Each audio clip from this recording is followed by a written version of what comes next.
Greetings, citizens from the rolling hills of the bluegrass. This is a little kind of addendum type video. It's hopefully going to be really short, but I just wanted to add a few more names for those who are still looking for more resources, more lecturers on this idea of black nationalism. And so again, you have to go all the way back to the early 1900s with Marcus Garvey, which I talked about a little bit in the previous video about it. But then you come forward in time, and if you are a purveyor on the other video sharing website, some names you'll want to look up is first, and this one I want to be really clear about, is he shares the name Walter Williams. Now, many of you are going to go, but Dr. Williams is a pretty conservative, liberty-minded fellow. There are two of them, right? There are two black Dr. Walter Williams, and they are pretty polar opposite. And the Dr. Walter Williams that I'm talking about goes into how fictitious Christianity is, and how everything, and that's one of the central pillars to this set of people, is that Christianity is a false religion, and that it is invalid. Which I find very strange, because some of the earliest Christians were black and they believed it, but yet all of these people are operating inside of this Pan-Africanism. Well, it just totally throws the Ethiopian church out the window. It's like the Ethiopians don't even count, but yet they'll take on all of the greatness that is in Ethiopia. They'll take on that history, but the fact that they were one of the biggest Christian countries at the time, that doesn't matter. That's neither here nor there. That doesn't matter. What matters is this kind of, I don't know if you would call it like a return to traditional African religions, but they never point to one in specific. Any type of animism or shamanism but what you'll hear a lot in these speakers is they sound like Southern Baptist preachers. If any of you have ever been to that kind of preaching, where it ramps up to the point where the pastor is yelling and screaming the entire time, and by the end of it, they sound like they're hoarse because they've been yelling the entire time. But Walter Williams, and make sure, watch both of them, right? The libertarian, the wonderful libertarian Walter Williams, listen to him, and listen to the black nationalist Walter Williams. Listen to both of them. They're both interesting to listen to. The next person on the list is Joseph Ben, and I believe it's a Dutch last name, Joachim, Joachchomm.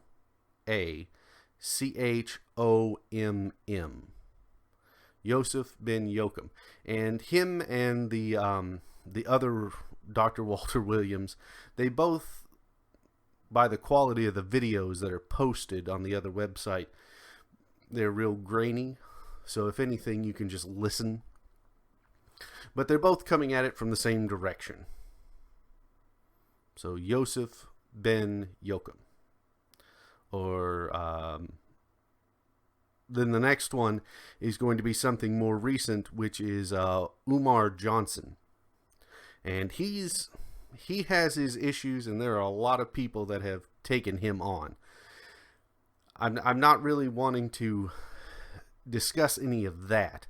I'm just trying to get the names out there for people who are still maybe a little confused where a lot of this rhetoric, when you listen to the BLM protesters that are a little more black-centric as opposed to the general socialist elements that are in the mix, if they're very black-centric, he's a part of it. And again, and he quotes from Marcus Garvey constantly because apparently he is an actual blood relative to Marcus Garvey. That's what he says he is. So he is directly out of this school, and it's very interesting. You know, the Killer Mikes, the Umar Johnsons, and then Tariq Nasheed, which apparently Tariq Nasheed and Umar Johnson have their own thing going between them, where they're not friends of each other.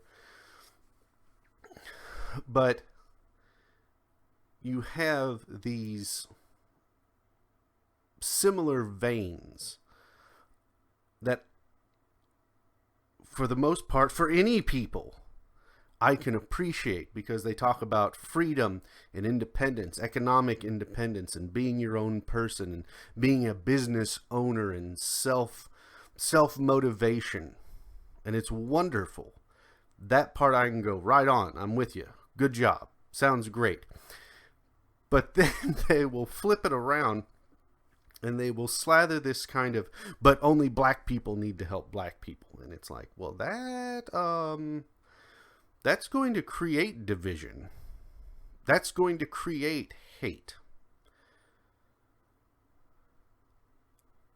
So I don't know if you necessarily want to do that, but that may be their goal, is to create hate, to create division.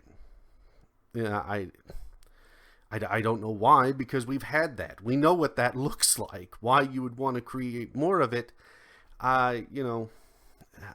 it then brings your motivations into question for me.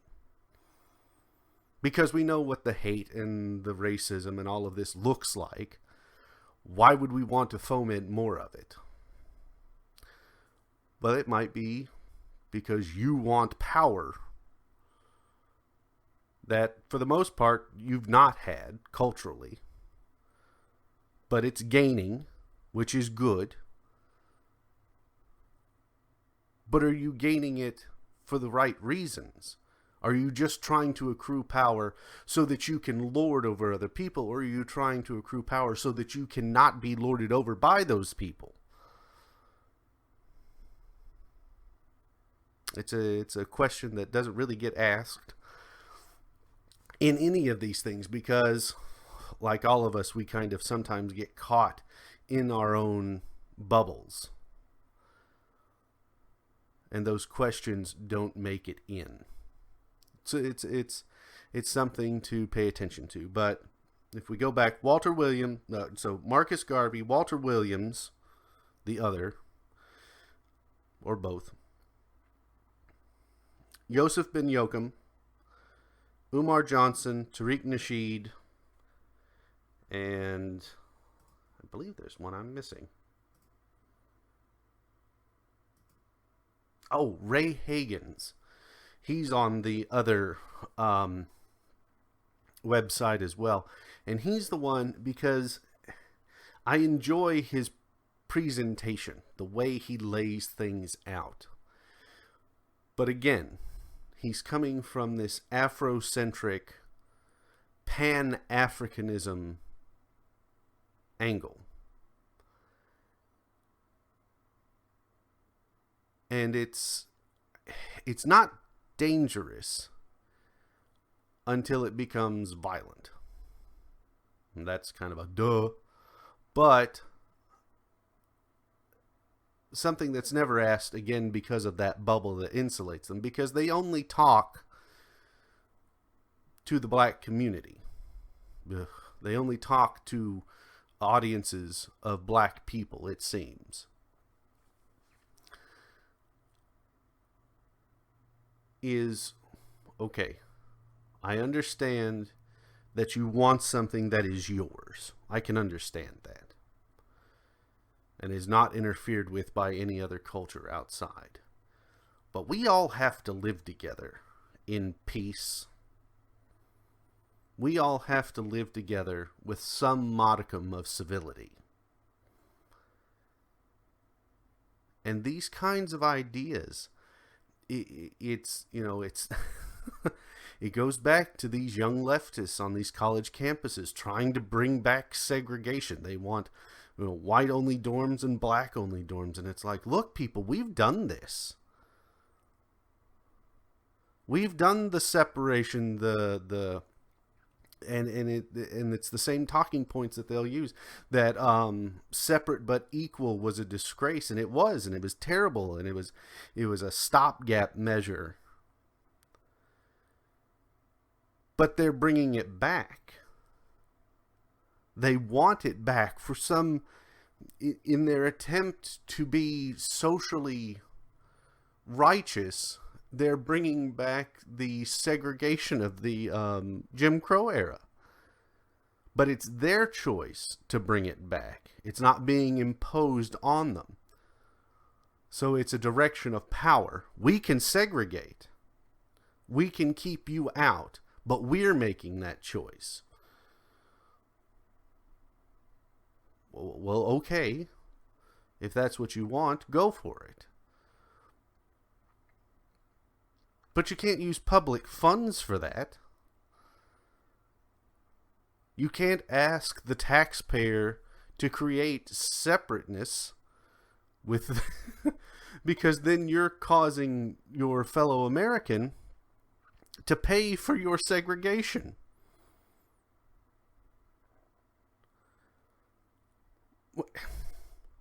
When did you get that power? We're going to be separate. You can't come over here, but we would like your money in order to do so. Okay, I guess if that's what you want. I thought we were trying to progress past this. I thought we were trying to move beyond these kinds of things, but I guess we're not. And these teachers have been doing this. You'll see if you actually watch the videos of Walter Williams and Yoakum, that they've been doing this probably since the 70s. I bet these videos are from the 80s by the quality of them, maybe the late 70s.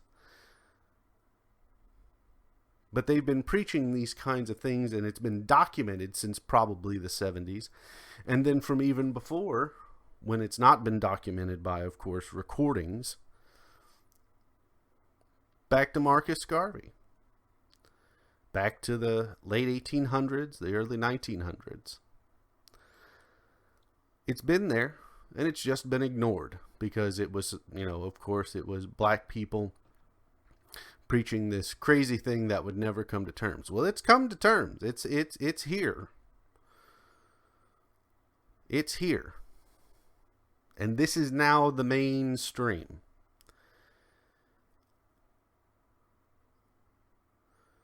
This is now what's taught on campuses. And generations are being told this is how it should be, that we need to be separate.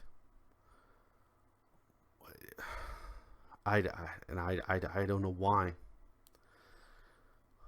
I have my speculations that it's to destroy the country and create a black-only nation. That's the one thing. The first video in this, it's kind of a play on a documentary by the British gonzo journalist Louis Theroux, where he goes in and he talks to black nationalists. He has one on white nationalists, one on black nationalists. And the white nationalist one has your stereotypical, just normal milquetoast white racists, right? We've seen those. We know what those look like. We know who those are. Right? You can go to Idaho and western Wyoming, and you know what those people look like. You know what they sound like, because we had several years back in the early 1900s where that was the prominent voice all over. And the black nationalist, it's almost, I guess, caricatured. That's not a really good term for it, But it's almost like, why would you all want this? Because we've seen what the white version looks like. And now you all are going in the same direction as the white version, just from the black side. And you want to do what they did? You know how bad it got. But yet you want to do it. And it's very funny because that documentary, they had a lot of on Netflix, right? The streaming service right now. They had a lot of Louis Theroux's documentaries, his little 1 hour, 2 hour vignettes on Netflix. And this one was on there. But then Netflix made its push to get black directors and actors' movies out and everything. And that Louis Theroux video, I couldn't find it. It may be back up there. But there for a couple of weeks, you could not get that documentary on black nationalism. Netflix took it off. But if you can get your hands on that one, that's an interesting one because, again, they're out there preaching this. They're out there spreading these ideas. And especially in the inner city, especially in the more affluent African communities, they draw crowds. They're in there. They have, was it Umar Johnson does a lot of things on the Breakfast Club. Right? Which is good. The Breakfast Club is good because you have those voices out there sitting there talking about this kind of heavy information. It's not just pop culture and bubblegum, news of the day. They sit down there, and whether or not you agree with them is one thing, but that the conversation is happening, that's a good thing.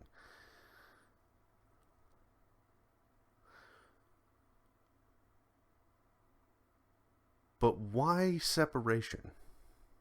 Because if that's the goal, if that's the point, to just create a black country, and if you watch it, Khalid Sheikh Mohammed, he points it out, it's pretty much Georgia, Alabama, Mississippi, and Florida. That would all become a black country in his mind. Now remember, he died in 99? Was it 99? I think that might be too early. But he died in the late 90s.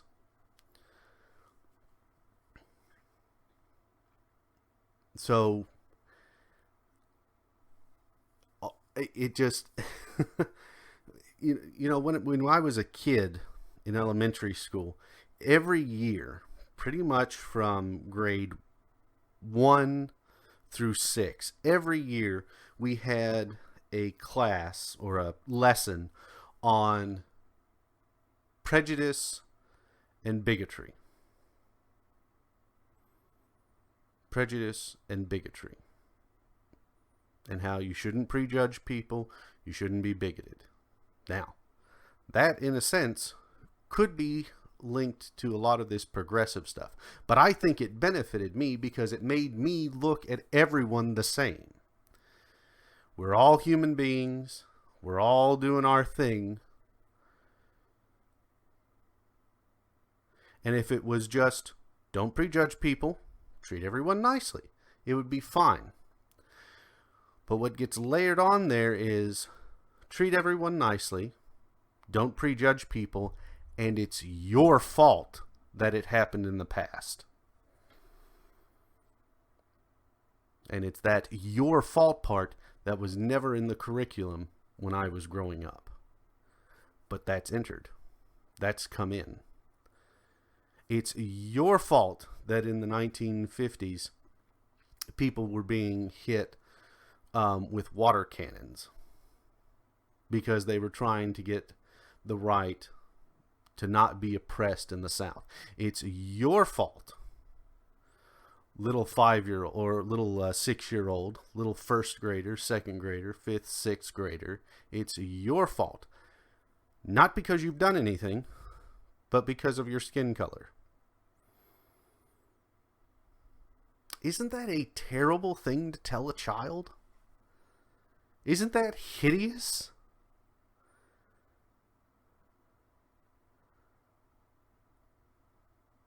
They have little to no perspective on the world.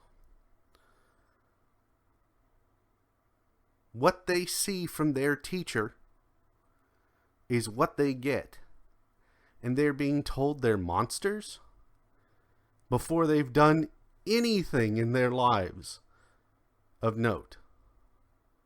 The first thing set up in their heads is, you're evil, and you can't do anything about it.